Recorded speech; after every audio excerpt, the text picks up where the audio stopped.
స్తోత్రించి కీర్తింతుము ఏడో కన్నులు గలవాడు నాడు నేడు కాపాడును ఎడతెగని చిరుగులు పాపం ఏడులనే పరచువాడు పాడురి హల్లెలూయా ఏడులనే పరచువాడు పాడురి హల్లెలూయా స్తుతించి కీర్తింతుము ఘనపరచెదము కొనియాడెదము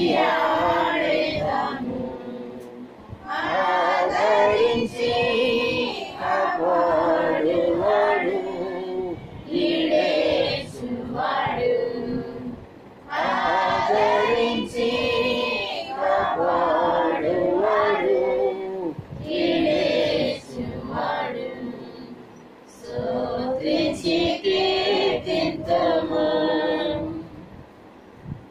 రండి వాక్యాన్ని ధ్యానించుకొని ప్రార్థించుకొని తర్వాత కార్యక్రమంలోకి మనం వెళ్తాం.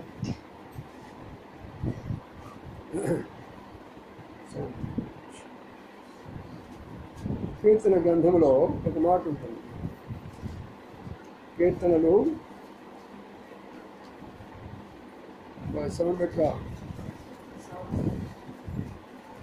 కీర్తనలు ఒక మాట చదువుకుందాం. 103 అధ్యాయం కీర్తనలు 103 అధ్యాయము మొదటి 3 వచనాలు చదువుకుందాం. కలిసి చదువుకుందాం. మొదటి 3 వచనాలు కీర్తనలు మొదటి 3 వచనాలు కలిసి చదువుకుందాం. నా ప్రాణమా యెహోవాను సన్నిధించుము, నా అంతరమునున్న సమస్తమా ఆయన పరిశుద్ధ నామమును సన్నిధించుము. నా ప్రాణమా యెహోవాను సన్నిధించుము, ఆయన చేసిన ఉపకారములలో దీనిని మరొకము. ఆయన నీ దోషములను క్షమించువాడు, నీ సంగతులను ఎదుర్చువాడు. చాలు చాలు ప్రార్థన చేసుకుందాం. ప్రేమల మాటలో తండ్రి, నమ్మకమైన మా దేవాన్ని కొన్ని స్తోత్రాలు చెల్లించుకుంటున్నాం. మీ ఘనమైన శ్రేష్టమైన పరిశుద్ధమైన నామాన్ని బట్టి స్తోత్రాలు. ఈ యొక్క మధ్యాహ్న కాల సమయంలో మా ప్రియుల గృహానికి మీరు నడిపించిన బిడ్డలందరూ బట్టి స్తోత్రాలు. ఎంతో ఆసక్తితో మీ సన్నిధికి వచ్చారు. వారి ఆశను తీర్చమని ప్రార్థించి పెట్టుకుంటున్నాం. పొలందాసులను కూడా జ్ఞాపకం చేసుకోండి. నన్ను కూడా ప్రభా అనేకమైనటువంటి పరిస్థితుల మధ్యలో నడిపించినారు. మీ కొందనాలు స్తోత్రాలు చెల్లించుకుంటున్నాం. మీ గడిపే కొంత సమయాన్ని ఎంతో మేలుకరంగా జీవికరంగా ఉంచుకొని ప్రార్థన చేస్తూ విధాలస్థాలకు అభ్యర్థుకుంటూ వందనాలు చెల్లించుకుంటాం. యేసు పరిశుద్ధ నామమున స్తుతించి ప్రార్థించి గణపరిచి వేడుకుంటున్నాము తండ్రి. ఆమేన్. ఒక ఆయన నాలాంటి పాస్టర్ గారు చాలా దూరాన్ని నుంచి ప్రయాణం చేసి వచ్చారు. ఆయన పెద్ద ఆయన చాలా ప్రయాణం చేసి వచ్చినప్పటికీ అలసిపోయినా. నేను కూడా అలాగనే చాలా దూరం మీ కొరకై వచ్చాను కదా, అలసిపోయినా. అయితే ఆయన అన్నాడంట, సరే నేను నిలబడలేని చెప్పలేను, నేను కూర్చొని చెప్తాను అన్నాడు. వాళ్ళు అన్నారంట కూర్చున్న వాళ్ళు, సరే పాస్టర్ గారు మీరు కూర్చొని చెప్పండి, మేము పడుకొని వింటాంలే అని అన్నారు. ఆవిడ ఇక్కడ పడుకోవడానికి ఖాళీ లేదు మీకు. ఆవిడ చెప్పే మాటలు శ్రద్ధగా ఆలకించండి. ఆ మాటల ద్వారా మనం ఎంతో బలపరచబడతాం.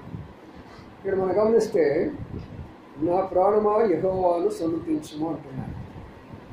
ఇక్కడ ప్రాణంతో చెప్తున్నారు. ప్రాణంతో ఎందుకు చెప్తున్నారంటే ఇక్కడ ఉన్న వాళ్ళందరికీ ప్రాణం లేని వాళ్ళు ఈ లోకాన్ని విడిచిపెట్టేసి వెళ్ళిపోయారు. కాబట్టి ఇప్పుడు వాళ్ళు చెప్పలేరు ఈ మాట.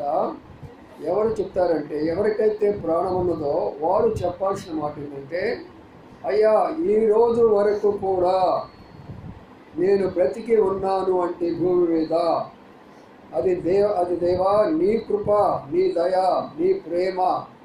అందుకొరకే నేనేం చేస్తున్నా అంటే నీకు కృతజ్ఞతాస్తుతులు చెల్లిస్తున్నాను. ఈరోజు మన ప్రియులిద్దరు కూడా సురేష్ బాబు తర్వాత మా ఉష వాళ్ళు కూడికి ఎందుకు పెట్టుకున్నారంటే సంవత్సరం అంతా వాళ్ళని కాపాడుతూ వచ్చాడు దేవుడు. వాళ్ళని నడిపిస్తూ వచ్చాడు, వాళ్ళు పోషిస్తూ వచ్చాడు, ఆ బిడ్డలను సంరక్షిస్తూ వచ్చాడు. అందుకని వాళ్ళు కృతజ్ఞతలుగా ఉండి ఈ కోడికని పెట్టుకున్నారు. కృతజ్ఞత కోడిక అంటే చాలామంది అంటే బాగుంటుంది ఈరోజు తినడానికి అనుకుంటారు, చాలామంది భోజనాలు అనుకుంటారు, కొంతమంది కేకులు అనుకుంటారు, కొంతమంది స్వీట్లు హాట్లు అనుకుంటారు. అది కాదు కృతజ్ఞత అంటే. దేవుడు నీకు చేసినటువంటి మేలు కొరకై హృదయపూర్వకమైనటువంటి దేవునికి వందనాలు చెల్లిస్తే మరొక సంవత్సరం మన యొక్క జీవితంలోకి ఇస్తాడు. అర్థమవుతుందా? కాబట్టి మనము ప్రభువు మనకి సంవత్సరం అంతా కాపాడాడు, నడిపించాడు, పోషించాడు. కాబట్టి ఇప్పుడు మనం ఏం చేయబోతున్నాం అంటే ప్రభుకి కృతజ్ఞతాస్తుతులు చెల్లించబోతున్నాము. అందుకని ఇక్కడ ఏమంటున్నాడంటే భక్తుడు, నా ప్రాణమా యెహోవాను సంతుతించుము, నా అంతరంగంలో ఉన్న సమస్తం అంటున్నాడు. అంటే మన హృదయములో కానీ పాపమున్నా, అసూయున్నా, ద్వేషమున్నా, పగ ఉన్నా, ఈర్ష్య ఉన్నా, నానా రకాలైనటువంటి యొక్క చెడుగు లోనున్న వారికి ప్రభుని స్తుతించలేరు, ప్రభుని ప్రార్థించలేరు, ప్రభుని ఘనపరచలేరు. అందుకని అంతరంగం అంటే మన హృదయాల్లో కానీ దేవుడు ఉంటే, మన హృదయాల్లో కానీ పరిశుద్ధత ఉంటే, మన హృదయాల్లో కానీ శాంతి సమాధానాలు ఉంటే ఆ ప్రభుని మనం స్తుతిస్తాం. అందుకనే ప్రియులారా రెండవ మాట చెప్తుంటున్నాడు. మూడో మాట ఏమన్నాడంటే ఆయన చేసిన ఉపకారాల్లో దేనిని మరవద్దు అని. ఆయన చేసిన అపకారాలు కాదు, ఉపకారాలు. నేను మా ఇంటిలో కొబ్బరి కారం ఉందా అంటున్నా, ఆ కారం కూడా కాదు. ఏ కారం ఇది? ఉపకారము. అంటే ఈ సంవత్సరం అంతా కూడా మనకి ఎన్నో మేలులు చేస్తూ వచ్చాడు, ఎన్నో ఉపకారాలు చేస్తూ వచ్చాడు. మన కష్టంలో ఉన్నప్పుడు, బాధలో ఉన్నప్పుడు, శ్రమలో ఉన్నప్పుడు, ఇబ్బందులో ఉన్నప్పుడు, కన్నీటిలో ఉన్నప్పుడు, ప్రతి సందర్భంలో కూడా ఆయన మనలను ఆదరిస్తూ, ధైర్యపరుస్తూ, బలపరుస్తూ నేటి వరకు కూడా మనకు సహాయం చేశాడు. కాబట్టి మనం ఏం చేయాలి? ఇప్పుడు ఆయనను స్తుతించాలి. అందుకని పిల్లారా దీనిని కృతజ్ఞత కోడిక అంటారు. మన హెబ్రోను యొక్క సహవాసం యొక్క దర్శనం ఏంటంటే ప్రభు సంవత్సరం అంతా కూడా కాపాడాడు. కాబట్టి మనం ఆయనకు కృతజ్ఞులై ఉండి ఇప్పుడు మనం ప్రభుని గాని స్తుతించగలిగితే మరొక సంవత్సరాన్ని మనకు దయా కిరీటంగా ఇస్తాడు. ఆ యొక్క దర్శనము ప్రభు మనకిచ్చాడు. కానీ ఇప్పుడు దర్శనం ఏం జరుగుతుంది? బయట వాళ్ళకి వినపడుతుందా ఏమా? మరి ఏదో ఆయన పాడిగా అని చెప్పుకొని పోతాడు, మా పాడికి పోతే మాట్లాడుకుంటాను, నిద్రపోతాం అని చేసుకోకండి. కొన్ని విషయాలు ఓపికతో శ్రద్ధగా వినండి. ఇప్పుడున్న మాట ఏంటంటే ఈ రోజుల్లో మనకేముంటుంది చెప్పండి? క్రిస్మస్ కదా, క్రిస్మస్సేనా? క్రిస్మస్సే. ప్రభువు నమ్ముకున్న వాళ్ళకి అంట, క్రైస్తవులందరికీ కూడా మరి దీన్ని క్రిస్మస్సే అంటారు. ప్రభువుని నమ్ముకున్నటువంటి వాళ్ళకి అది వాళ్ళ క్రైస్తవుల పండుగయా, అది తక్కువ కులస్తుల పండుగయా, అది వాళ్ళ బ్రిటిష్ వాళ్ళ పండుగ అని వాళ్ళు అనుకుంటారు. అసలు ఏ పండుగ బైబిల్లో చూద్దాం. ఒక ఆయన అన్నాడంట, ఏంటయ్యా జనాలందరూ ఇట్లా పడిపోతున్నారు, అక్కడికి ఏం జరుగుతుందని ఒక ఆయన అడిగాడంట. ఆయన అన్నాడంట, ఏం లేదండి అక్కడ ఒక పండుగ జరుగుతుంది, క్రిస్మస్ పండుగ జరుగుతుంది అని అన్నాడు. అది బాబు క్రిస్మస్ పండుగ, అది ఎట్లా ఉంటుంది క్రిస్మస్ పండుగ అని పాప పల్లెటూరు ఆయనకు కొంత దూరం పోయినారు. కొంత దూరం వెళ్ళేస్తే వాళ్ళని అడిగారంట, అయ్యా ఏంటి జనాలందరూ అక్కడికి వెళ్తున్నారు, అక్కడ ఏముంది అని అంట. అక్కడ క్రిస్మస్ పండుగ ఉందండి అందుకని వాళ్ళు పోతున్నారు అన్నారు. క్రిస్మస్ పోయింది, క్రిస్మస్ పోయింది, ఇప్పుడు ఏమొచ్చింది చెప్పండి? క్రిస్మస్ వచ్చేసేసి. ఈ రోజులో ప్రపంచంలో క్రిస్మస్ అనేది తెలియకుండా ప్రజలందరూ కూడా ఆ రీతిగా వాళ్ళు చాలా మరి పండుగలు చేసుకోను, డబ్బు లేకపోయినా కూడా భర్తను వేధించి బాధించి చీర కొనించుకొని, బిడ్డలకు వస్త్రాలు కొనించుకొని, తిండి లేకపోయినా ఏమి లేకపోయినా సరే అప్పులు తెచ్చుకొని మటన్ చికెన్ చేసుకొని, అది కాకపోతే ఇంకా మన పెద్దలు దానిటువంటి వారు పెద్ద దండాలు వేసుకొని జనాలందరూ పిలుచుకొని ఎన్నో రకాలు పెట్టుకొని నాట్యాలు కూడా చేస్తుంటున్నారు ఈనాడు. వీళ్ళరా అది క్రిస్మస్ కాదు. క్రిస్మస్ అంటే క్రీస్తు పుట్టుక. ఆ క్రీస్తు 2024 సంవత్సరాల కింద పుట్టాడు. కాబట్టి మన అందరము కూడా పుట్టిన యొక్క తారీఖు మనకు తెలుసు, అవునా కదా? ఇక్కడ పుట్టిన వాళ్ళందరి యొక్క తారీఖు దేని నుంచి వచ్చింది? చెప్పండి. క్రీస్తు నుండి వచ్చింది. అందుకని క్రీస్తుకు పూర్వము, క్రీస్తుకు వెనక అంటాం. కానీ మన దేవుడు ఎవరు తెలిసిన? రాముడు మన దేవుడు. జై రామ అనుకుంటారు కదా ప్రతివాడు కూడా, జై శ్రీరామ అనుకుంటారు. చూసారా, మా నాన్నగారు బతుకున్నప్పుడు ఆ రామాలయానికి ఆయన ఇన్ఛార్జిగా ఉండేటటువంటి వాడు. ఆ తాళాలు ఆయన చేతిలోనే ఉండేటటువంటిది. ఆ తర్వాత ఆ శ్రీరామనవమి వచ్చిందంటే నా చేతిలో పటాలు పెట్టేవాడు, ఊరంతా తిప్పేవాళ్ళని, హాయిగా రకరకాలైనటువంటి యొక్క వాళ్ళ పటాసులు పెట్టి వస్తూ ఉండేవాడు. కానీ అంత గొప్ప ఆయన పేరు పెట్టుకోవచ్చుగా మరి పుట్టినప్పుడు. మన పుట్టుక ఆయన దగ్గర నుంచి తీసుకొని రావచ్చుగా, లేక శ్రీకృష్ణ దగ్గర నుంచి తీసుకొని రావచ్చుగా, విష్ణు బ్రహ్మ మహేశ్వరుల దగ్గర నుంచి తీసుకొని రావచ్చు కదా. ఎందుకు అంటే ప్రపంచ చరిత్రలో ఒక వ్యక్తి పుట్టి దైవత్వాన్ని తన జీవితంలో చూపించుకుంటూ వచ్చాడు. దేవుని యొక్క శక్తి తన జీవితంలో చూపించుకుంటూ వచ్చాడు. దేవుని యొక్క మాటలు తన నోటి ద్వారా చూపిస్తూ వచ్చాడు.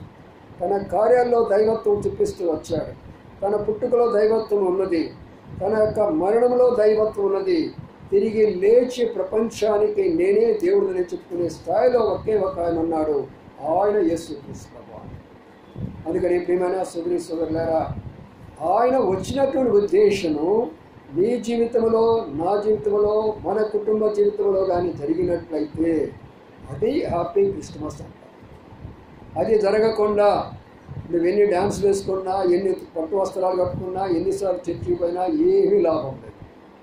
అందుకని ఈరోజు మీ అందరూ కూడా ధన్యత, ఆ మాటలు వినిపించే ధన్యత ప్రభు మీకు అనుగ్రహించాడు. సరే, ఇప్పుడు ఈయన గురించి కొంతమంది ఇక్కడ ఉన్నవారు ప్రభు నమ్ముకున్న వాళ్ళు ఉన్నారు, కొంతమంది ప్రభు నమ్ముకొని ఉన్నవారు. కాబట్టి బైబిల్ గ్రంథం అనేది క్రైస్తవులకైనా అన్ని జనాంగానికి కాదా? ఈ కుటుంబం అంతా కూడా అన్ని జనాంగం కుటుంబమే. వాళ్ళ నాన్నగారు మొన్నటి దాకా కూడా పాపం ఆయన చాలా గట్టిగా స్థిరంగా ఉన్నాడు ఆయన విశ్వాసంలో. ఈ మధ్య కాలంలో మారాడు, సత్యాన్ని తెలుసుకున్నాడు, మంచి మార్గంలోకి వచ్చాడు, సంతోషంగా ఉంటున్నాడు. కాబట్టి దీని విషయంలో బైబిల్ గ్రంథం ఏం చెప్తుందో చూద్దామండి. యోహాను సువార్తలో ఒక మాటలు మనం జ్ఞాపకం చేసుకుందాం. శ్రద్ధగా ఈ మాటలు వినవలసిన మనం చేస్తుంటున్నాం. 1వ అధ్యాయం యోహాను సువార్త 1వ అధ్యాయము నేను చదువుతున్నాను, వినండి. ఆది యందు వాక్యముండెను, వాక్యము దేవుని యొద్ద ఉండెను, వాక్యము దేవుడై ఉండెను. బాగా అర్థం చేసుకోనండి.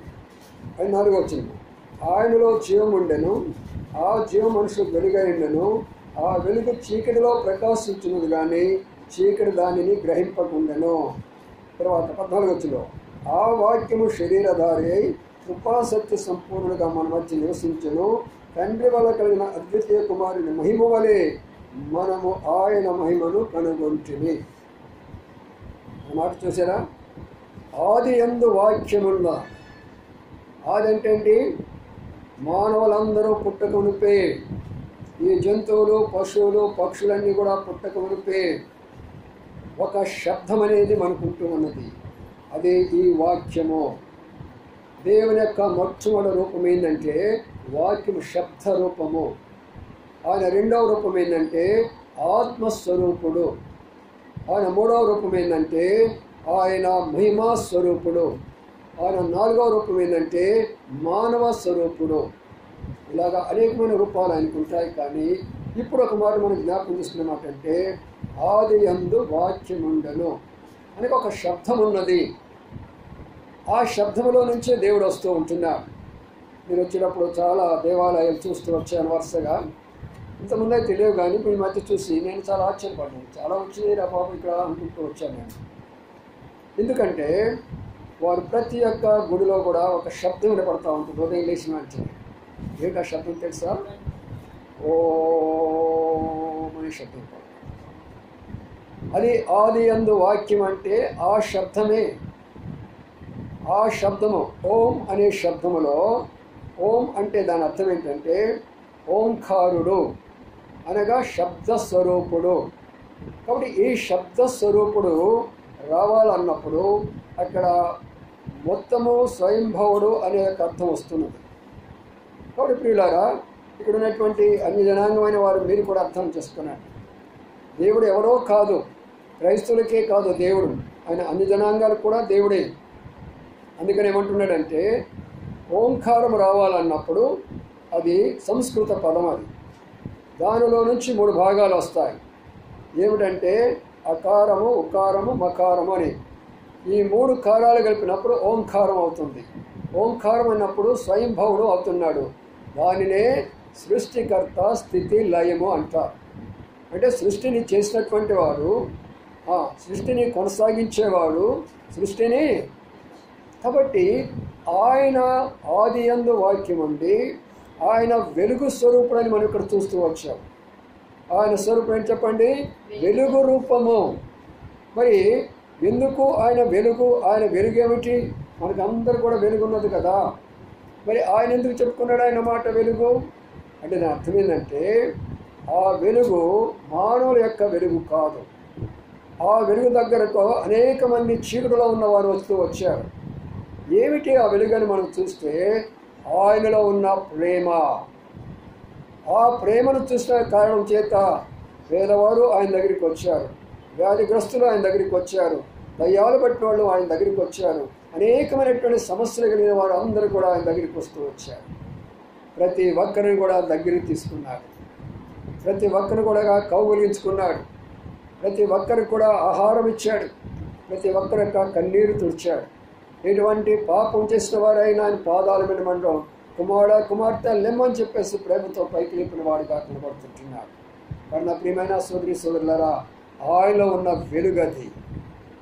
ఆ వెలుగు దగ్గరకు వస్తున్నారు అందరూ కూడా. చాలామంది తెలియక ఇదొక మతములే, వాళ్ళ మతం వాళ్ళది, మన మతం మాదే. ఇది మతము కాదు. మళ్ళీ చెప్తున్నాను. ప్రభు ఇక్కడ ఆయన ఒక వెలుగు స్వరూపుడు. ఆ వెలుగులోకి అనేక మంది వస్తుంటున్నారు. చీకటిలో ఉన్నవారు గ్రహించలేకపోతున్నారు. ఈ లోకంలో 3 రకాలైనటువంటి చీకట్లు ఉన్నాయి. బాగా వినండి శ్రద్ధగా. మొదటి చీకటి ఏంటంటే దేవుడు లేనే లేడు అంటారు. దేవుడు లేనే లేడు అంటారు. మరి ఎందుకంటే ఆయన మాకు కనబడటం లేదా అంటారు. చూడండి, గాలి మనకు కనబడుతుందా? మరి లేదని చెప్తామా?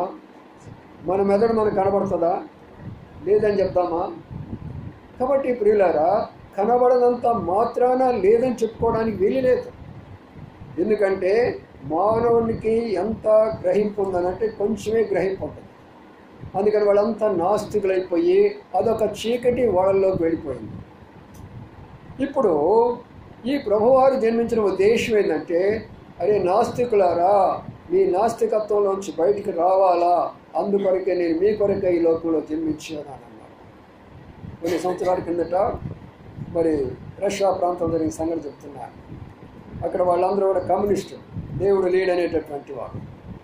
వాళ్ళందరూ కూడా కలిసి ఒక ముగ్గురు బయలుదేరి వాళ్ళు ఏమని చెప్పాలనుకున్నారంటే, యేసు ప్రభువారు ఎక్కినటువంటి కొండ మీద నేను కూడా ఎక్కుతాను, ఎక్కి ఆయన చనిపోలేదు, ఆయన ఇక్కడ మరణించలేదు, ఆయన సమాధి చేయలేదు, ఆయన తిరిగి లేవలేదు అని నేను జనాలందరికీ చెప్పాలని ఒక పని కట్టుకొని ముగ్గురు బయలుదేరారు కొండ మీద. వాడు ఎక్కుతూ ఆ కలవరి కొండ మీద ఎక్కుతూ ఉంటున్నప్పుడు వాళ్ళ మనసంతా కూడా మారిపోయి కన్నీళ్లు కారుస్తున్నారంట. ఎందుకు తెలిసిన?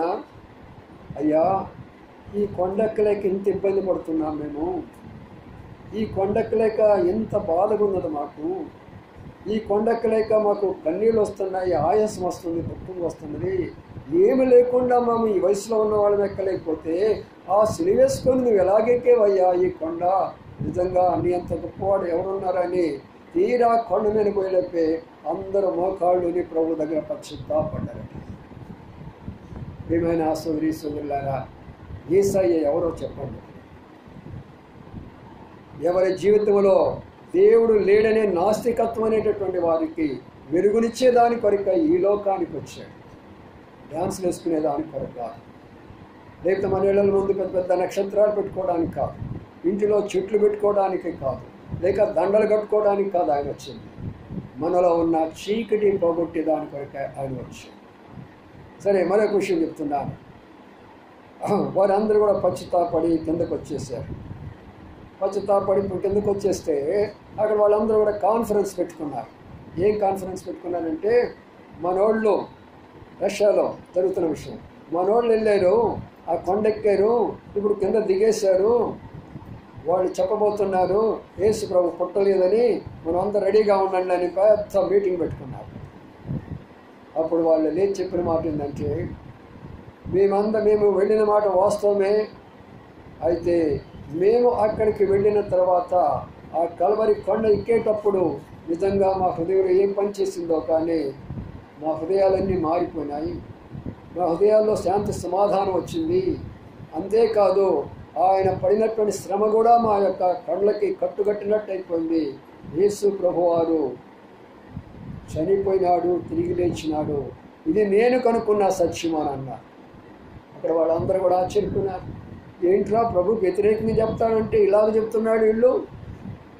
అవును కదా, నేటి దినాల్లో అనేకులు ప్రభుకు వ్యతిరేకంగా ఉంటున్నారు. ప్రియమైన సోదరి సోదరులారా, వారి మాటలు నమ్మవద్దు.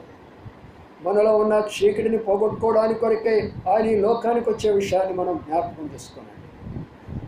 రెండవదిగా మనం గమనించినట్లయితే, మరి రెండవ చీకటి గురించి చెప్తున్నాను. ఇప్పుడు ఈ రెండవ చీకటి ఏం చేస్తున్నారంటే, వీళ్ళు కొంతమంది తెలివైనటువంటి వారు, నాలాంటి వారు, నేను ఇప్పుడు దేవునికి సేవ చేయముందు కాలేజీలో ప్రొఫెసర్గా పనిచేసేవాడిని. దేవుడు నన్ను సేవకు పిలిస్తే దాన్ని రిజైన్ చేసి దేవుని యొక్క సేవకు వచ్చాను. అప్పుడు నేను కొన్ని పుస్తకాలు రాస్తూ ఉండేవాడిని.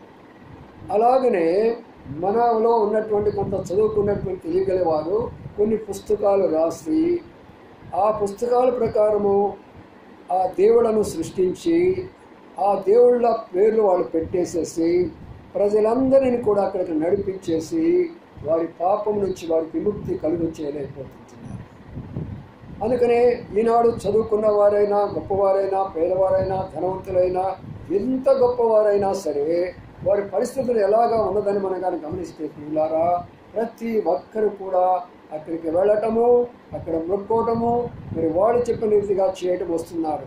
మంచిదే, వారి విశ్వాసం మంచిదే, వారు గుళ్ళు పడిపోతున్నారు మంచిదే, వారి పూజలు వాళ్ళు చేస్తున్నారు మంచిదే, ఎవరు వద్దనము. కానీ జీవితం మారిందా అని, బ్రతుకు మారిందా అని, అబద్ధాలు చెప్పడం మానేశారా అని, మోసం చేయడం మానేశారా అని, లంచాలు తీసుకోవడం మానేశారా అని, ఇతరులను బాధ పెట్టడం మానేశారని, భర్తకు విధేయులు అవుతూ ఉంటున్నారా, భార్యలను ప్రేమించగలుగుతున్నారా, బిడ్డలు తల్లిదండ్రులను మరి గౌరవించగలుగుతున్నారా? చీకటి అది. పేరుకు మాత్రం గుళ్ళు గోపురాలు, పేరుకు మాత్రం తపస్సులు, పేరుకు మాత్రం అనేకమైన ఉన్నాయి, కానీ ఆ చీకటి నుంచి వాళ్ళు లేరు. వాళ్ళ కొరకై ఈ లోకంలో జన్మించాడు. ఆ చీకటిని పోగొట్టేదాని కొరకై ఆయన ఈ లోకంలో జన్మించాడు. చూసారా ప్రియులారా, కొన్ని సంవత్సరాల కిందట ఒక ఆయన హిమాలయ ప్రాంతాల్లో తపస్సు చేస్తూ ఉన్నాడు. తపస్సు చేస్తూ ఉన్నప్పుడు ఒక ఆయన యవనస్తుడు వెళ్ళేసి ఆయన అడిగాడు. ఆ హిమాలయ ప్రాంతాలు తిరుగుతూ ఆ దినాల్లో వాళ్ళు ఏంటంటే దేవుని చూడాలి అన్నప్పుడు వారికి ఒక పెద్ద ఒక త్యాగం చేస్తారు, వాళ్ళు యోగులుగా మారిపోతారు. అందుకని సమస్తాన్ని త్యజించి అడవుల్లోకి, తర్వాత హిమాలయ పర్వతంలో కూడా వెళ్ళిపోతారు. నేను కూడా చేసినాను, నేను అలాంటి పనులు కొండ మీదకి వెళ్ళి కూర్చున్నాను, అడవిలో పోయి కూర్చున్నాను. నేను కూడా ఇంతకుముందు చేసిన పనులు అవి కూడా, ఎందుకంటే ఆ ఆశలాగా ఉంటుంది. అప్పుడు ఈ యవనస్తులు ఆయన దగ్గరికి వెళ్ళేసి, అయ్యా పెద్దాయన గారు, మీరు ఇలాగా తపస్సు చేస్తుంటున్నారు ఇక్కడ కూర్చొని, ఎందుకయ్యా, ఏమిటి నీలో ఉన్న పాపము అని. అప్పుడు ఆయన అన్నాడంట, ఏమి లేదు, నాకు అన్ని పాపాల కంటే పెద్ద పాపం ఏంటంటే కోపము. నా కోపాన్ని నేను పోగొట్టుకోలేకపోతున్నాను. ఎన్ని చేసినా కూడా నా కోపాన్ని పోగొట్టుకోలేకపోతున్నాను. ఇంటోళ్ళ మీద కోపడతాను, బయట వాళ్ళ మీద కోపడతాను, స్నేహితుల మీద కోపడతాను. మరి భక్తిగానే ఉంటుంది, పూజలుగానే ఉంటాయి, అన్నిగానే ఉంటాయి. అది పోగొట్టుకోవడానికి ఎక్కడికి వచ్చాడు అని. అప్పుడు ఆయన అన్నాడంట, సరే అది పోగొట్టుకోవడానికి మరి నువ్వు మార్గం ఏమి చేసావు అని అన్నాడు.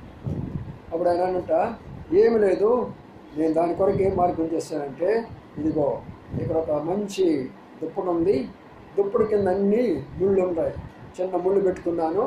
ఆ ముళ్ళ మీద దుప్పటి వేసుకొని ఇటు అటు అటు ఇటుగా అని పొరలాడితే నా పాపం అంతా కూడా ఏమైపోద్దంట, మొత్తం కూడా పోతుందంట, మన పాపం అంతా పోతుందంట. మరి ఇప్పుడు అడిగానంట, అవన్నీ గుచ్చుకొని అంటే బాగా గుచ్చుకొని అంటే పాపం పోయిందంటే పోతా ఉంది, ఇంకా ఇంకా దొల్లాడుతూనే ఉన్నాడు అంటే అర్థం కదా. సరే మనోడు ఏం చేస్తానంటే, సరే అలాగే నేను కూడా చేస్తాను పెద్ద ఆయన అని వీడే ఒక దుప్పటి వేసుకొని కింద అన్ని ముళ్ళు వేసుకొని ఇటు అటు పలుకుతాయి, ముళ్ళంతా గుచ్చుకుంటున్నాయి అంట. అని ఏం గుచ్చుకుంటున్నాయి అంటే, అబ్బాయి అదేరా ఓర్చుకోవాలి, అదే ఓర్చుకో, ఏడ ఓర్చుకుంటే ఇన్ని గుచ్చుకుంటుంటే నా వల్ల కాదు ఇదంతా కూడా చేయడానికి, నీ మాట నేనంటే ఇంకా నాకు కోపం వస్తుంది, నువ్వు చెప్పిన దానికి అన్నాను. బాబు ఇదేట్రా కోపము పద్ధతుల ద్వారా, తపస్సుల ద్వారా, జపాల ద్వారా, రకరకాల వాడి ద్వారా మన జీవితాలు మారవు. అందుకొరకే మన ప్రభు అక్కడికి వచ్చాడు. ప్రభు లోకానికి రావడానికి చీకటిని తొలగించడానికి వచ్చాడు. సరే యవనస్తుడు ఊరుకున్నాడా? సరే ఇది బాగలేదు అనుకున్నాడు, కొంచెం దూరం ప్రయాణం అయిపోయినాడు. కొంచెం దూరం ప్రయాణం అయ్యేటప్పటికి ఒక పెద్ద ఆయన కాళ్ళు చెట్టుపై కట్టుకొని కింద తల పెట్టుకొని ఊగుతూ ఉన్నాడట. అటు ఇటు అటు ఊగుతూ ఉన్నాడట. ఈ యవనస్తుడు వెళ్ళి అడిగాడంట, ఏం పెద్ద ఆయన నువ్వేం పాపం చేసావయ్యా, ఈ రకంగా పైకి కాళ్ళు కట్టుకొని కింద తల పెట్టుకొని ఊగుతూ ఉన్నావు ఇక్కడ అన్నాడంట. అరే బాబు నాకు కూడా అదేరా, చాలా పెద్ద కోపం రా నాకు కూడా, అసలు నేను సహించుకోలేని కోపాన్ని, ఆ కోపాన్ని నేను చేసిన దానికి ప్రతిఫలంగా కాళ్ళు పైన కట్టుకొని కిందకి వేలాడితే నా పాపం అంతా తొలగిపోతుంది అని నేనన్నాడంట. చాలా మంచిది, అయితే నీ కోపం పోయిందా అన్నాడంట. పోయిందయ్యా అని అన్నాడంట. రెండోసారి అడిగిందంట, నీ కోపం పోయిందా అన్నాడంట. పోయింది అన్నాడంట. మూడోసారి అడిగాడంట, నాకు అనుమానం ఉంది నీ కోపం పోయింది లేదంట, నీకు చెప్తున్నాను కదా కోపం పోయిందని అన్నాడంట. నాలుగోసారి అన్నట, లేదు మీకు సరి కోపం అన్నట్లనా, ఆయన నన్ను కట్టేసి ఉన్నారు నీ అంత చూసేవాడిని. అమ్మా వినండి ఐందవ సోదరులారా, మా మామయ్య గారు సిద్ధాంతి గారు అనేకులు సిద్ధాంతాలు చెప్పి ఆఖరికి ఆయన ప్రభు నమ్ముతారు చెప్పిన మాట ఏంటంటే, అబ్బా ఏ సిద్ధాంతం లేదు, అన్ని మోసాలు రా, మా యొక్క దీని కొరకు చెప్పేవాళ్ళం రా, ఏమి మీరు ఫాలో కావద్దని చెప్పేవాడు. చూసారా, చీకటి లోకమంతా కూడా చీకటిలో ఉన్నది. ఆ చీకటిలో ఉన్న వారి బయట తీసుకొని వస్తే వీళ్ళు అమెరికా దేవుళ్ళు, వీళ్ళు బ్రిటిష్ దేవుళ్ళు, వీళ్ళు మాలమాదిగోళ దేవుళ్ళు, ఈ కులస్తులది ఆ కులస్తులంతా ఎంతకాలం నీవు అలాగా నరకంలో ఉండి అగ్నిగుండంలోకి వెళ్ళి కాలాలు అనుకుంటున్నారు మీరు. అందుకనే ప్రభు వచ్చిన ఉద్దేశం ఏంటంటే ఆ చీకటిలో నుండి బయటికి నడిపించడానికి కొరకై వచ్చినారు. సరే ఇప్పుడు మూడవ చీకటి చూద్దాం. ఈ మూడవ చీకటి ఏంటంటే, మీరు క్రైస్తవులే కానీ వాళ్ళల్లో క్రీస్తు కనబడదు. చాలామంది పేర్లు ఏమంటారంటే, అమ్మ ఏం పేరమ్మా నీ పేరంటే సంతోషం అంటుంది, ఇప్పుడు ఏడుస్తూనే ఉంటుంది. పేరేమో సంతోషము. చూసారా, ఇంకోరు అమ్మ నీ పేరేందమ్మా అంటే నా పేరు దయామణి అంటుంది, ఎప్పుడు చూసినా కఠినంగానే ఉంటుంది. పేరులేమో క్రైస్తవులుగా ఉంటారు కానీ జీవితాలు మారవు. ఎంతోమంది ఆ పేరు పెట్టుకుంటారే కానీ పేరు తగినటువంటి రీతిగా వారి జీవితాలు ఉండనే ఉండవు. అందుకనే క్రైస్తవ లోకములో ఉన్నటువంటి వారిని యొక్క ఆ చీకటిని పోగొట్టే దాని కొరకై ఆయన ఈ లోకంలోకి రావాల్సి వచ్చింది. ఈ యొక్క లోకంలోకి ఆయన ఎందుకు వచ్చాడంటే క్రైస్తవుల యొక్క చీకటి. ఏమిటా క్రైస్తవుల యొక్క చీకటి? మనం కానీ అడిగితే, అయ్యా నువ్వు మారుమనసు పొందావా, ప్రభుని అంగీకరించినావంటే, మా నాన్నగారు పాస్టర్ గారు, మా తాతగారు బిషప్ గారు, మరి నువ్వు మారుమనసు పొందేవా లేదో చెప్పరు అంటే, మా వాళ్ళు అందరూ చర్చికి పోతారు. చూసారా, నేడు క్రైస్తత్వంలో ఉన్నటువంటి యొక్క భయంకరమైనటువంటి యొక్క చీకటిది ప్రియులారా, బాగా అర్థం చేసుకోండి. క్రైస్తవులు అనుకుంటారే కానీ లోన క్రీస్తుండడు. లోన క్రీస్తుంటే పరిశుద్ధత ఉంటుంది, లోన క్రీస్తుంటే పవిత్రత ఉంటుంది, లోన క్రీస్తుంటే ప్రేమ ఉంటుంది, లోన క్రీస్తుంటే క్షమాపణ ఉంటుంది, లోన క్రీస్తుంటే త్యాగం ఉంటుంది వాడికి. అది క్రైస్తత్వము అంటారు. క్రైస్తత్వం అంటే ఏదో బైబిల్ పట్టుకొని పోయినంత మాత్రాన, లేక పాటలు పాడినంత మాత్రాన ఇది నెలలో మనం చూస్తుంటున్నాం, చాలా స్థలాల్లో మనం చూస్తున్నాం. దయచేసి మోసపోవద్దండి. వీళ్ళందరూ కూడా పాస్టర్లే, ముందు అనేక మంది పాస్టర్లే కానీ వాళ్ళకే మారు మనసు లేదు. ఇప్పుడు నేను వృద్ధుడై ఉన్నాను. వృద్ధాప్యంలో నా తల ఎంట్రుకలు తెల్లగుంటాయా నల్లగుంటాయా? కాదు, నేను ఇప్పుడు రంగు వేసుకొని వస్తాను, యాక్టర్లాగా ఉంటానంటే ఏమంటారు మీరు? ఏదా ముసలానికి ఇప్పుడు కూడా రంగు అవసరం అంటారు కదా. ఎంతమంది పాస్టర్లు వేసుకొని చెప్తుంటే మనం వింటున్నాం.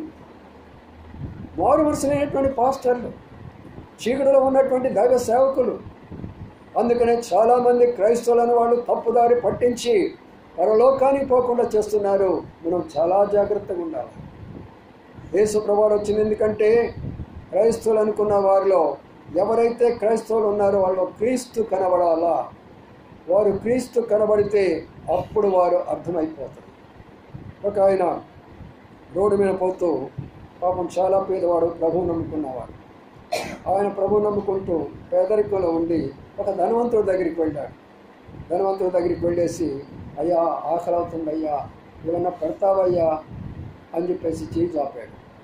చేయి చాపితే ఆ ధనవంతుడికి ఎంత కోపం వచ్చిందా సార్, మీ బతుకం తింటారా క్రైస్తవులు అని చెప్పేసి ఒక్కసారిగా ఊసాడు ఆ చేతిలో ఊసేసిన తర్వాత ఆ చేయి అలా పెట్టేసి రెండో చేతితో అడుగుతున్నాడు, అయ్యా ఈ చేతిలో నాకు ఊసేసావు, ఏమన్నా పెడతావా నువ్వు అని. అప్పుడు ఆయన అన్నాడంట, ఏంటి వీడు చేతిలో ఊసినా కూడా ఇంకా అడుగుతున్నాడు ఏంటి? అప్పుడు చెప్పాడంట, యేసయ్య నన్ను ప్రేమించాడయ్యా, యేసయ్య నా జీవితాన్ని మార్చాడయ్యా, నిన్ను కొట్టినా, నిన్ను తిట్టినా, నిన్ను హింసించినా, నిన్ను బాధించినా వారిని ప్రేమించమని చెప్పాడయ్యా. అప్పుడు ఆయన పెద్ద ఆయన, బాబు నన్ను క్షమించయ్యా, నేను పొరపాటు చేశాను, నన్ను క్షమించయ్యా, నేను పొరపాటు చేశాను, నీ ప్రభు ఇంత గొప్పవాడని నేను అనుకోలేదని ఆయన దగ్గర డబ్బులు ఇవ్వడమే కాదు, ఆయన ఏ మందిరానికి వెళ్తాడో ఆ మందిరం దగ్గరికి వెళ్ళి ఆ పెద్ద మనిషిని ఆలోచించుకోవాలి. అది క్రైస్తత్వం అంటే. క్రైస్తవం అంటే మన జీవితంలో చూపించుకోవాలి క్రీస్తు తత్వం, క్రీస్తు మనస్సు, క్రీస్తు యొక్క పనులు, ఆయన అన్నీ కూడా మనం చేసినటువంటి యొక్క కార్యాల్లో ప్రజలకు మనం చూపించాలా. ఈనాడు క్రైస్తవులు అలాగ లేనేలేదు. ఎలాగున్నారు క్రీస్తు యొక్క పరిస్థితులు మనం గమనిస్తే మనం చూస్తూ వస్తాం. వేరేకే క్రైస్తవులు కానీ జీవితంలో మార్పు లేనటువంటి చీకటిలో ఉన్నారు వాళ్ళు. ఆ చీకటిని తొలగించుకోవడానికి ఒకసారి ఒక సహోదరి వచ్చేసి మరి మందిరానికి పోతూ ఉంటుందంట. రోజు ప్రార్థన చేస్తుందంట, ఆరాధన చేస్తుందంట, సేవా పరిచయలు అన్నీ బాగానే ఉంటాయట పాపం మందిరంలో. మరి భర్త మాత్రం రాడట. భర్త మాత్రం రాడేట. ఏడు కూడా చూడండి, అందరూ వాళ్ళే కనపడుతున్నారు, వాళ్ళు కనపడరు. ఎందుకంటే పరలోకంలో కూడా మీరే కనపడతారు, వాళ్ళు కనపడటం కష్టమే. ఎందుకంటే అప్పుడు ఆమె ఏం చేస్తుందంటే, అన్నయ్య అందరికీ మీరు కృతజ్ఞత కూడికి పెడుతున్నారు కదా, సంవత్సరాన్ని కదా, మా ఇంటి కాడ కూడా కృతజ్ఞత కూడి పెట్టమన్నారంట.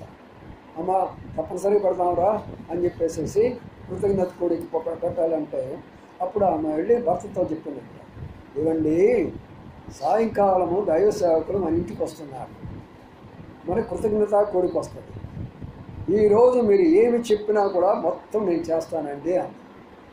ఇది అర్థమైంది, మిగతా రోజులు కాదు. ఈరోజు మీరు ఏం చెప్పినా కూడా అది మీరు నేను చేస్తానండి అన్నాడు. సరేని అనుకున్నాడు. ఆ రోజు ఈరోజు సాయంకాలం మీటింగ్ ఉంది అనుకున్నాడు. అది వండు, ఇది వండు, ఈ పని చేయి, ఆ పని చేయి అని చెప్పేసి ఆ రోజంతా పని అంతా చేపించుకున్నాడంట. ఆమె చేత చాలా బాగా చేసిందంట. పాపం ఏ మాత్రం మాట్లాడకుండా అయిపోయాడు. వచ్చాడు ఆయన, మీటింగ్ పెట్టాడు, జనాలందరూ కూర్చున్నారు. మీటింగ్ అంతా అయిపోయిన తర్వాత ఇక ఆయన భర్త వచ్చేసి ఆయన కాళ్ళ మీద పడ్డాడంట. ఎవరి కాళ్ళ మీద? పాస్టర్ గారి కాళ్ళ మీద పడ్డాడంట. పడి, ఏమైందయ్యా నీకు, నువ్వు ఎప్పుడు మందిరానికి కూడా రావు కదా, ఎందుకు నువ్వు నా కాళ్ళ మీద పడ్డావంటే, సార్ రోజు మా ఇంట్లో మీటింగ్ పెట్టండి సార్. ఏంటి కారణము, ఎందుకు పెట్టాలి ఆ రోజు అంటే, ఈ రోజు విన్నట్టుగా నా భార్య ఎప్పుడైనా లేదండి నాకు. ఏమైనా సోదరులారా, మీరు బాగా అర్థం చేసుకోండి. మన భర్తలు రావాలంటే వినయ విధేయతలు మనం నేర్చుకోవాలి, మన పద్ధతులు మన విధానాన్ని మార్చుకోవాలి. అప్పుడు మన భర్తలు, మన బిడ్డలు మన మార్గంలోకి వస్తూ ఉండేది.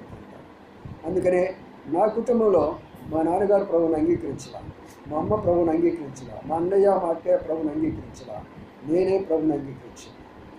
ఏమైనా కాలంలో ఉన్నప్పుడు ప్రభువుని అంగీకరించిన తర్వాత నా జీవిత విధానాన్ని చూసి, సినిమాలు లేవు, సిగరెట్లు లేవు, అబద్ధాలు లేవు, దొంగతనాలు లేవు, వీడు ఒక సాధువులాగా తయారైపోయినాడు, ఏంటి విషయం అన్నప్పుడు ఈ యొక్క బైబిల్ గురించి వాళ్ళకి నేను చెప్పినప్పుడు వాళ్ళు మారుతూ వచ్చారు.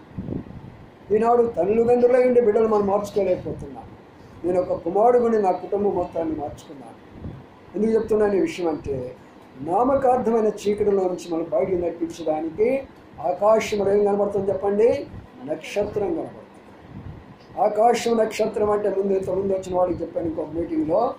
ఆకాశంలో నక్షత్రం అంటే దాని అర్థం ఏంటంటే మా క్రైస్తవుల యొక్క తలంపులన్నీ కూడా పరలోకం మీద ఉండాలి, భూలోకం మీద ఉండకూడదు.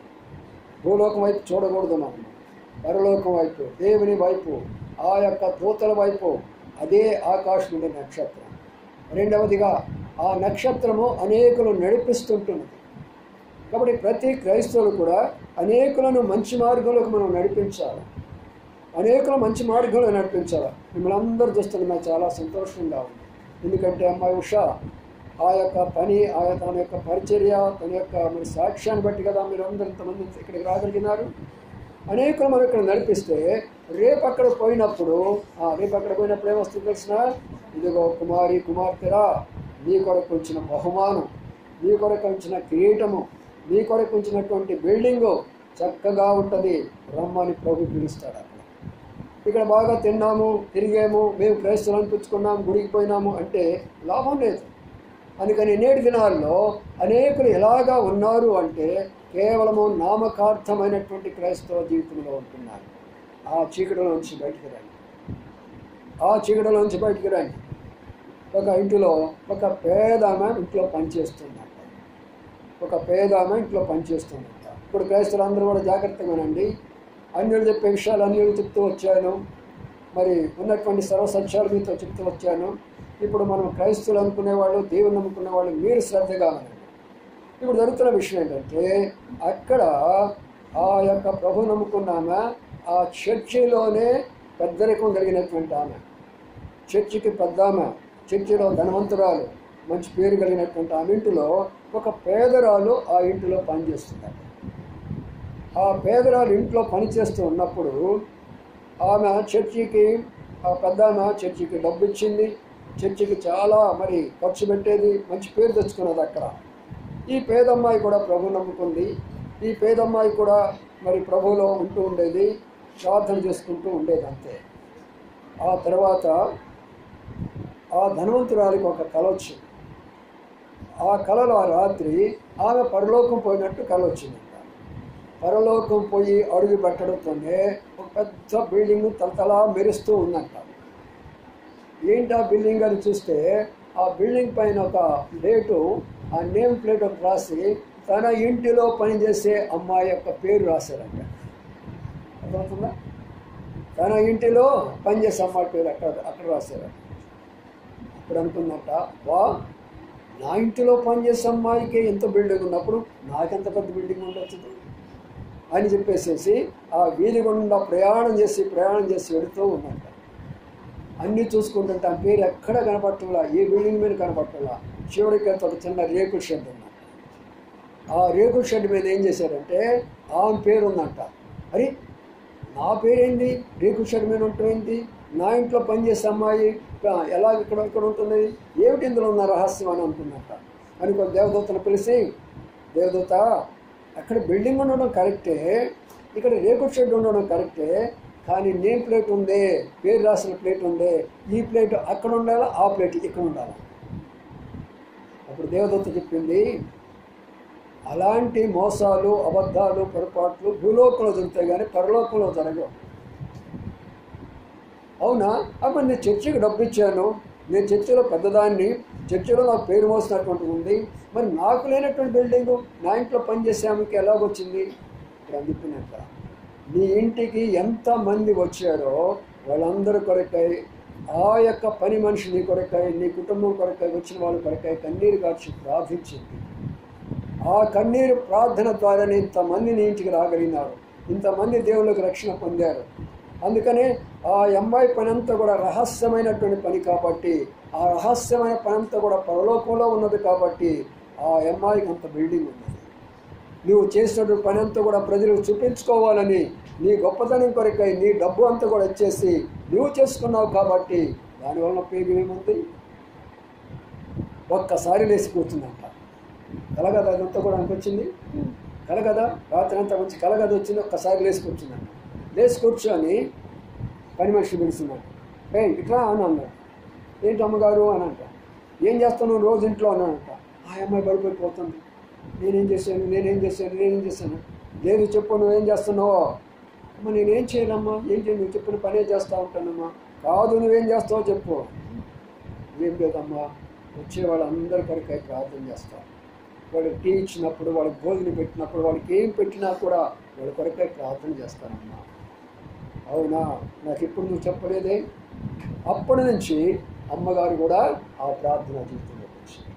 నా ప్రియమైన సహోదరులారా, క్రైస్తవ జీవితం ఎలాగా ఉండాలో అర్థం చేసుకున్నాను. యేసుక్రీస్తు వారు ఎందుకు వచ్చాడో అర్థం చేసుకున్నాను. మనలో ఉన్న చీకటిని తొలగించడానికి కొరకై ఆయన వచ్చాడు. మన జీవితాలను మార్చేదాని కొరకై వచ్చాడు. వారు ఈ లోకంలో పుట్టినప్పుడు ఎలాంటి దానిలో పుట్టాడు చెప్పండి? పశువుల తొట్టిలో పుట్టాడు. పశువుల తొట్టి అంటే ఏం తెలిసిన? అది వాసనతో కూడినటువంటి తొట్టి. చూసారా, అది ఎక్కడో ఊరవతల పశువుల దగ్గర ఉండేటటువంటి తొట్టిలో. ఏం ప్రభువుకి ఏం తక్కువ? ఈ ప్రపంచానంతా సృష్టించిన ఆయన ఒక ప్రధానమంత్రో, లేక ఒక పెద్ద గవర్నరో, లేక ఒక ఎమ్మెల్యే ఎంపీ వాళ్ళ ఇంట్లో పుడితే బాగుండేవాడు కదా.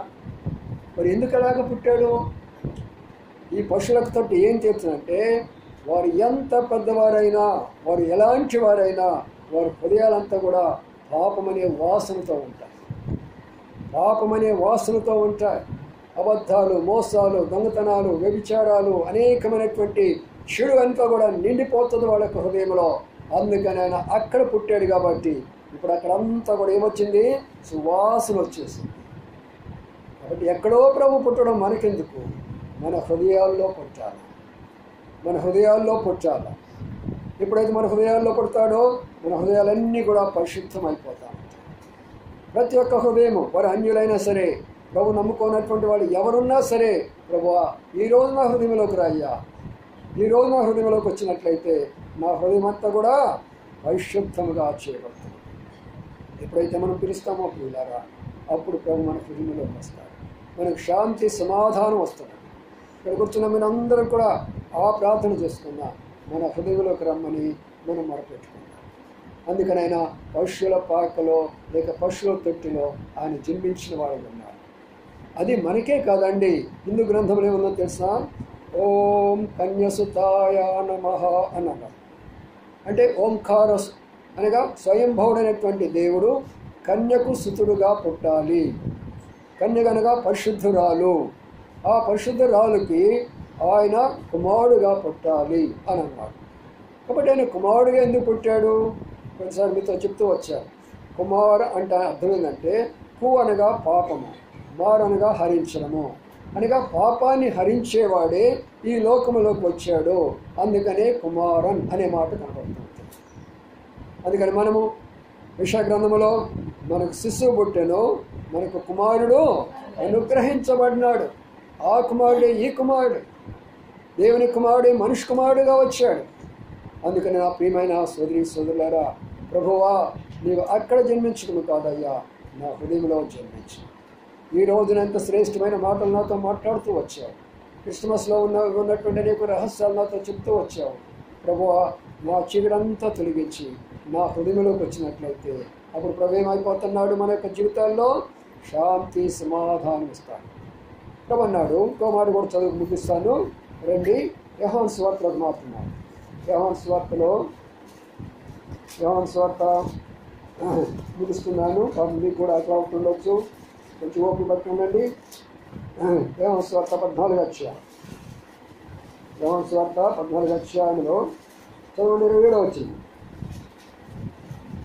14 శాంతిని అనుగ్రహించి వెళుతున్నాను, చాలు నా శాంతిని మీకు ఇస్తాను. చూడండి ప్రియులారా, ప్రభు ఏమిస్తానన్నాడు? మతం ఇస్తానన్నాడా? ప్రభు ఏమిస్తానన్నాడు? శాంతిని ఇస్తానని చెప్పాడు. చాలామంది ఏమనుకుంటారంటే ఇది మత మార్పిడి, వాళ్ళు మారుస్తున్నారు, వీళ్ళు మారుస్తున్నారు. అంటే వీళ్ళు డబ్బులు కాదు మార్చుకోవాలి. మత మార్పిడి కాదు, మతి మార్పిడి. మన మతి మారాలా. అందుకని ఇక్కడ ఏముందంటే రాయబడిన మాట ఏంటంటే నా శాంతిని మీకు ఇస్తానన్నాడు. ఈ లోకంలో అన్నీ ఉన్నాయి కానీ మనుషులకు శాంతి లేదు. కుటుంబాల్లో శాంతి లేదు, సమాజంలో శాంతి లేదు. ఈ కులము ఆ కులం అని కొట్టుకుంటారు. రాజకీయాలు ఈ పార్టీ ఆ పార్టీ అని కొట్టుకుంటారు, మతాల్లో ఈ పార్టీ ఆ పార్టీ అని కొట్టుకుంటారు, ఆఖరి క్రైస్తవ సంఘాలు ఈ పాస్టర్ ఆ పాస్టర్ కూడా కొట్టుకుంటారు. సమాధాన శాంతితో కొట్టుకుంటారా? లేదు కదా. అందుకనే మీరు అర్థం చేసుకోవాలంటే, ప్రభువా ఎందుకు నువ్వు జన్మించినావు ఈ లోకం అంటే, నాకు శాంతినివ్వడానికయ్యా, నాకు శాంతినివ్వడానికయ్యా. చూసారా పిల్లారా? బాగా అర్థం చేసుకోండి. ప్రభువా నాకు శాంతి కావాలి. ఈరోజు నేను మాట వింటున్నాను, నాకు శాంతి కావాలి. కాబట్టి అందరం కూడా ప్రార్థన చేసుకున్నాం. ప్రభువా ఇంతవరకు నా కుటుంబంలో శాంతి లేదు, నా భర్తను బట్టో, నా బిడ్డలను బట్టో, నా బంధువులు బట్టో, ఏదో కారణం చేత నాకు శాంతి లేదయ్యా. నాకు ఆ శాంతిని ఒకనొక రోజున మరి ఎందుకు ప్రభు ఈరోజు చాలా వాటిని జ్ఞాపకం చేస్తున్నాడు. ఒకనొక రోజున పడవలు ఇద్దరు పోతూ ఉంటున్నారు. పడవలో ఒక ఆయన మంచి ధనవంతుడు కూర్చొని ఉన్నాడు. ఆయన పడవ నడుపుతూ వెళుతూ ఉంటున్నాడు. అప్పుడు ఆయన అడిగినాడు, బాయ్ నువ్వు ఎంత సంపాదిస్తావు అని అన్నాడు. నేను ఇంత సంపాదిస్తాను అని అన్నాడు. మరి ఇంత సంపాదిస్తే ఇది నీకు ఎట్లా సరిపోద్ది అని అన్నాడు. అయ్యా నా కష్టం నేను ఎంతవరకే పడతాను అని అన్నాడు. అట్లా కాదు, నేను చూడు ఎంత ధనం సంపాదించాను అని. అప్పుడు ఆయన అన్నాడంట, సరే నువ్వు ధనం సంపాదించే బాగానే ఉంది, నువ్వు ధనం ఆ ధనంతో ఏం చేసుకుంటావు అన్నాడు. ఆ ధనంతో అని చెప్పాడంట, నేను మంచి ఇల్లు కట్టుకుంటాను.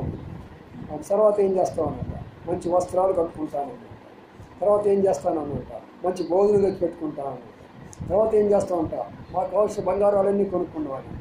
తర్వాత ఏం చేస్తామంట, ఆయన మా బంధువులందరూ పిలుస్తాం, మంచి భోజనం పెడతాను అన్నాడు. తర్వాత ఏం చేస్తాను, ఇంకేముందిరా బాగా అన్నీ అయిపోతా శాంతిగా ఉంటాను అన్నాడు.